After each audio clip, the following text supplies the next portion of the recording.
of any part of the country. Nobody could have said Kashmir should get independence or some other part should be free. Nobody could have spoken about it.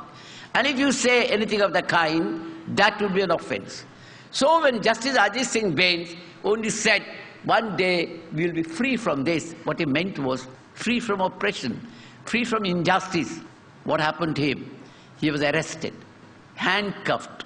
A judge of the High Court handcuffed, paraded in the street and taken before the High Court.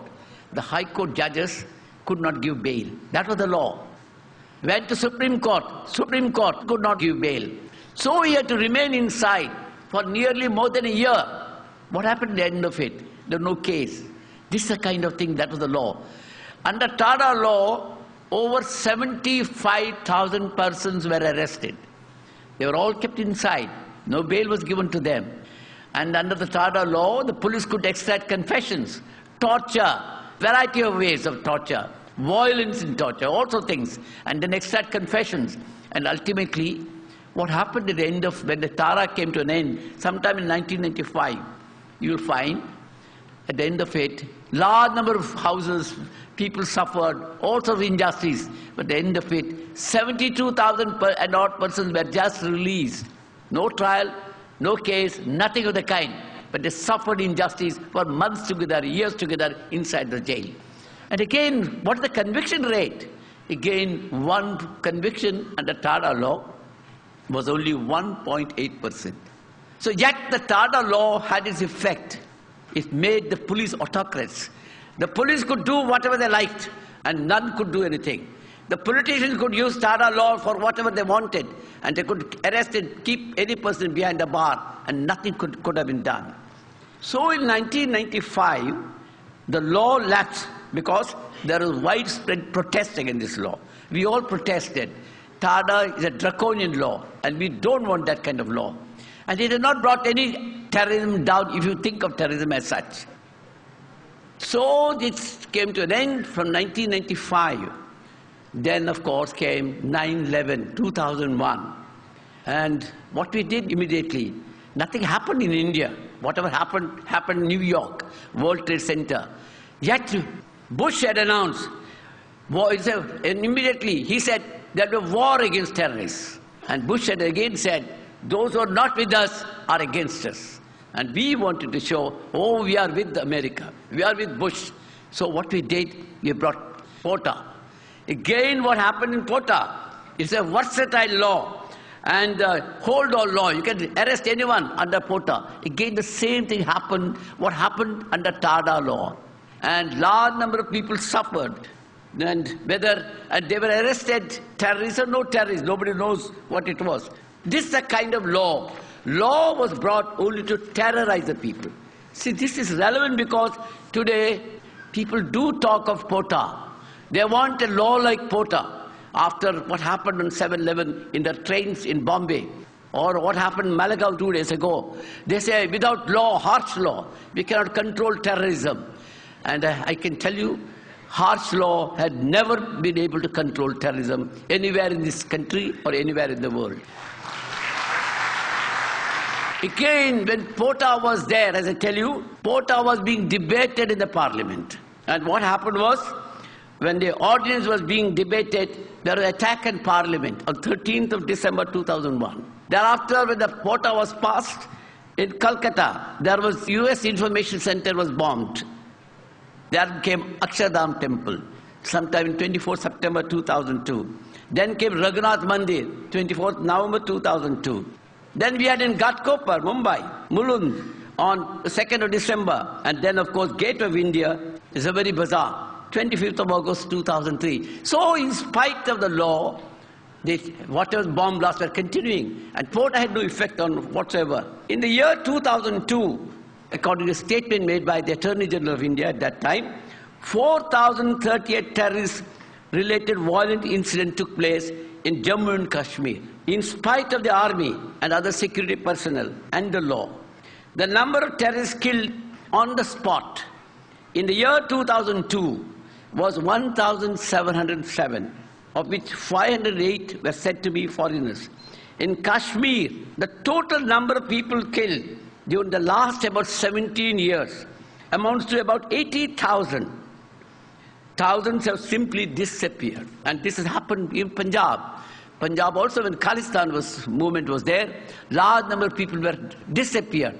Nobody knows what happened to them. Till the other day, some years ago, they found the dead bodies, the skeletons on the side of the river Bias. I remember I'd gone there to conduct an inquiry.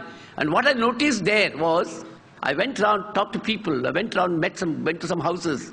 And in most of the houses, the elderly couple were there and the younger children were there. The in-between generation was not there. Nobody knows what happened to them. They were taken to the police station in the midnight, and next day they would not come back. And after 8 days or 10 days, they would be found dead somewhere here or there. This is a kind of law.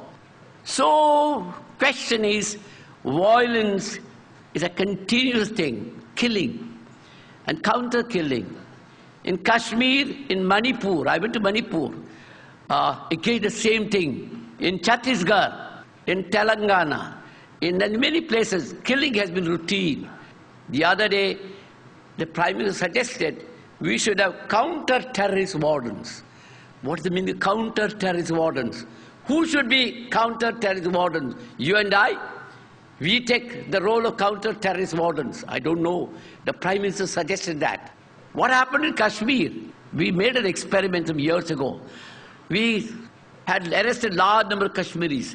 They were all rotting in the jail. They were confined to the jail. And what we did was, our government said, brainwash them. Told them, you go back.